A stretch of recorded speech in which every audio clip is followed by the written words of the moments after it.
প্রায় ৫-৬ দিন হয়ে গেল তোমাদের সাথে আমার কোনো কথাবার্তা যোগাযোগ নেই, কিন্তু সেটা করলে তো হবে না। এটাও তো আমার তোমাদের সাথে যোগাযোগ রাখার একমাত্রই রাস্তা, সেই রাস্তা তো হারিয়ে ফেললে হবে না। অনেক কষ্ট করেই এই জায়গাটা আমি যতটুকু খুব সামান্যটুকুই পেরেছি জোগাড় করেছি। আসলে কদিন খুব ডিস্টার্ব ছিলাম মেয়েকে নিয়ে, তার ওপর সংসার নিয়ে, সামনে পরীক্ষাও আসছে, কিন্তু সে কথা তো আর ভাবলে হবে না, আমাকেও আমার দিকটা দেখতে হবে। তাই আজকে একটা নতুন রেসিপি নিয়ে চলে এলাম তোমাদের সাথে।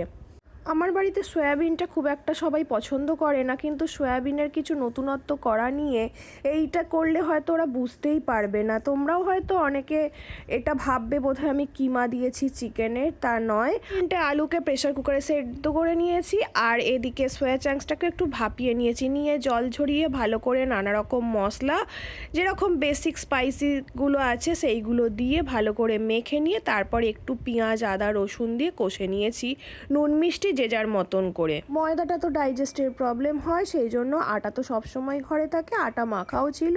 পুরগুলোকে ঠান্ডা করে তারপর ভরে নিয়ে একে একে করে শিখে গরম গরম বেশ মোটা মোটা হেলদি পরোটা বানিয়ে ফেলেছি। লক্ষ্মী ঘি ছড়িয়ে পরোটাটা বানিয়েছি যাতে আরও টেস্ট এবং গন্ধ দুটোই ভালো হয়। আমাদের এখানে জানো তো একটা দোকান ছাড়া আর কোথাও এই লক্ষ্মী ঘি পাওয়া যায় না, সেইখান থেকেই আনি এবং স্টক করেও রাখতে হয়।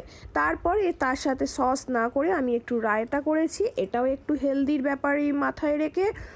স্কুল অফিস টিফিনে নিয়ে যাবে বলে পেঁয়াজটা আর দিলাম না, বিচ্ছিরি গন্ধ হয়ে যায়, সেই জন্য তার জায়গায় দিলাম একটু আনারদানা। তবে কাঁচা লঙ্কা খাবে না বলে ওই জন্য মরিচ, জিরে গুঁড়ো, বিট নুন আর একটু অল্প করে জল দিয়েছিলাম, খুব টাইট হয়ে গিয়েছিল বলে। এই যে রায়তা দিয়ে দিয়েছি, তবে ধনে পাতাটা ছিল না, এই আর কি। আর তার সাথে একটু নরম পাকের নতুন গুড়ের তালসার সন্দেশ আর কালো আঙুর, এই ছিল টিফিন।